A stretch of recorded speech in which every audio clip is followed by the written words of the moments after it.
Hi, നമുക്കൊരുമിച്ച് കേരളത്തിലെ മേൽപ്പഴനിയിലേക്ക് പോകാം. കേരളത്തിലെ പഴനിമലയായ മേൽപ്പഴനി കോഴിക്കോടിനടുത്ത് മയിലാടുംകുന്നിൽ സ്ഥിതി ചെയ്യുന്നു.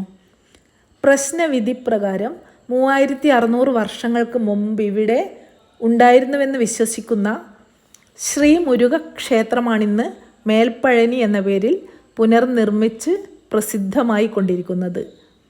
നൂറ്റാണ്ടുകൾക്ക് മുമ്പ് മുനിമാർ തപസ് അനുഷ്ഠിച്ച പുണ്യദേശമാണിവിടം. പ്രകൃതി രമണീയമായ സ്ഥലമാണ് ഈ മയിലാടുംകുന്ന്. തമിഴ്നാട്ടിലെ പോലെ പല വർണ്ണങ്ങളിൽ ചായം പൂശി പല രൂപത്തിലുള്ള ശില്പങ്ങൾ കൊണ്ടു നിറഞ്ഞ ക്ഷേത്രമാണ് മേൽപ്പഴനി. ഗണപതി, അയ്യപ്പൻ, ആഞ്ജനേയസ്വാമികൾ, ശിവപാർവതിമാർ തുടങ്ങിയ പ്രതിഷ്ഠകൾ ഇവിടെയുണ്ട്. പടർന്നു പന്തലിച്ചു നിൽക്കുന്ന നെല്ലിമരത്തിനു താഴെയാണ് ഭഗവതി പ്രതിഷ്ഠ.